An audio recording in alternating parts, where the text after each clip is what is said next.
दोस्तों, आपने अक्सर देखा होगा कि ऐसे घरों में जहाँ पर दादी नानी होती हैं, उनकी जो नातिन होती है वो उनके साथ ही रहती है, खाती है, सोती है। ऐसे ही एक दादी और पोती की जोड़ी थी जो दोनों बाहर सोया करते थे प्रतिदिन। एक दिन उस महिला के बेटे ने जाकर बाहर देखा तो उसने जो बाहर वहाँ का दृश्य देखा, उसे देखकर उसके पैरों के तले जमीन खिसक गई। जी हाँ, आप जानना चाहते हैं कि उसने क्या देखा तो इस वीडियो को लास्ट तक जरूर देखिएगा। दोस्तों, यह घटना उत्तर प्रदेश का है जो कि बहुत ही चौंकाने वाली घटना है।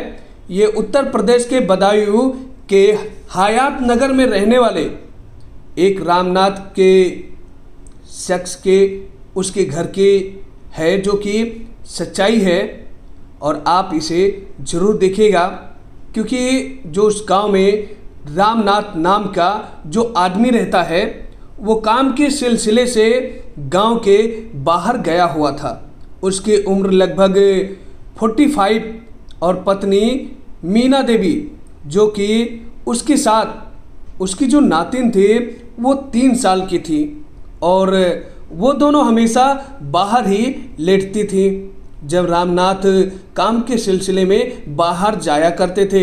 दोस्तों, जैसा कि आपने देखा होगा कि गांव में जो घर होता है उसके बाहर एक छपरा होता है या एक टीन का बना हुआ रहता है जिसमें बड़े बुजुर्ग रहते हैं। तो जो रामनाथ की पत्नी थी वो उसी छप्पर में अपने 3 साल की नातिन के साथ सोने गई हुई थी। उस रात भी सोने गई हुई थी। जब तक कि रात काफ़ी हो गए थे तो उसके बेटे की नींद खुली तो वहीं उसने बाहर घूमने के लिए निकला, टॉयलेट वगैरह करने के लिए कि चलो बाहर घुमाते हैं। तो उसे उस छप्पर से जहाँ पर उसकी माँ सोई हुई थी वहाँ से कुछ आवाज़ें आ रही थीं, जिसे वो सुनकर बहुत ही अचंभित हो गया। उसने सोचा कि इतनी रात में इस छप्पर में से आवाज़ें और किसकी आ रही है, जो कि मम्मी है और नातिन सो रही हैं। तो देखता हूँ चल के कि और कौन है जिसकी आवाज़ें आ रही है। तो वो धीरे धीरे उस छप्पर के पास में जाता है, जो कुटिया बनी रहती है उसके पास में जाता है और अंदर देखता है। जो अंदर अंधेरा रहता है तो वो टार्च की रोशनी में देखता है।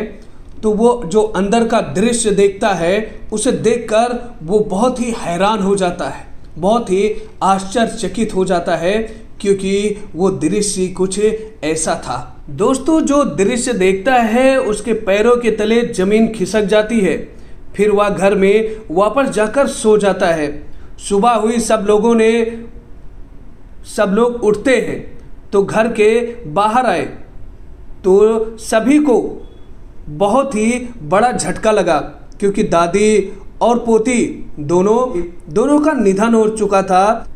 तो घर वालों ने उनके गांव के लोगों पर शक किया और FIR दर्ज भी करा दिया और पुलिस ने शव को पोस्टमार्टम के लिए भेज दिया।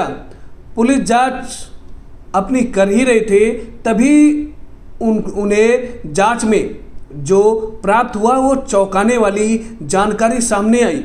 दोस्तों, जो इसकी जांच कर रहे थे वो बदायूं के SSP ब्रजेश कुमार सिंह ने बताया कि आलापुर पुलिस स्टेशन क्षेत्र के हयात नगर में दादी और पोती की हत्या की जानकारी मिली, जिसके बाद पुलिस की टीम वहां पर पहुंचती है और महिला के पति की शिकायत के आधार पर लोगों को हिरासत में लिया जाता है और जांच में कुछ भी निष्कर्ष जो रहता है, कोई भी परिणाम नहीं मिल रहा होता है। इसके बाद सूचना देने वाले सक्रिय हो गए। महिला की हत्या उसके बेटे ने ही की थी। शुरुआत से ही पुलिस को इस घटना से जुड़े जो भी व्यक्ति पर शक होता था, पुलिस उन्हें पकड़ लेती थी। लेकिन पुलिस ने सिर्फ 90 घंटे में ही हत्यारा जो था उसका राज पूरा खोल दिया और इसकी जानकारी लोगों को दी जाती है, क्योंकि जो जांच पुलिस कर रही होती है तो अजय को भी, जो उसका बेटा था, उसका नाम अजय था, उसको भी उसने हिरासत में लेकर पूछताछ की।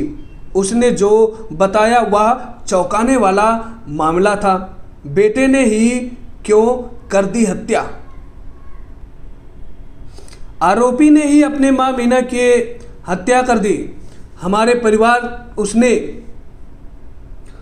दोस्तों आरोपी ने बताया कि मेरी मां मीना हमारे परिवार के साथ सोने के बजाय पोती के साथ सोती थी। एक बार टार्च की रोशनी में मैंने अपनी मां को एक अज्ञात व्यक्ति को अजीब अवस्था में देखा। अंधेरे में उसे पहचान तो नहीं सका, पर अज्ञात व्यक्ति ने अंधेरे का फायदा उठाकर वह वहां से भाग गया। तभी उसने अपने मां से उस व्यक्ति के बारे में पूछा तो वो उससे झगड़ा करने लगी। वो उसे नहीं बता रही थी कि वो अनजान व्यक्ति कौन था, बल्कि उससे झगड़ा करने लगी। तभी अजय को गुस्सा आ गया और गुस्से में मां के सिर पर लकड़ी से कई वार किए, जिससे मां के पास सो रही पोती पर भी एक वार लग गया, जिससे उसकी मृत्यु हो गई। फिर वह डर के मारे जाकर घर में सो गया। दोस्तों, पुलिस ने ये चौंकाने वाला खुलासा किया, क्योंकि ये अनैतिक संबंधों के कारण बेटे ने ही अपनी मां की हत्या कर दी और साथ में सो रही बेटी की भी हत्या हो गई। अजय ने, जो पुलिस थी, पुलिस ने अजय को गिरफ्तार करके जेल में भेज दिया गया।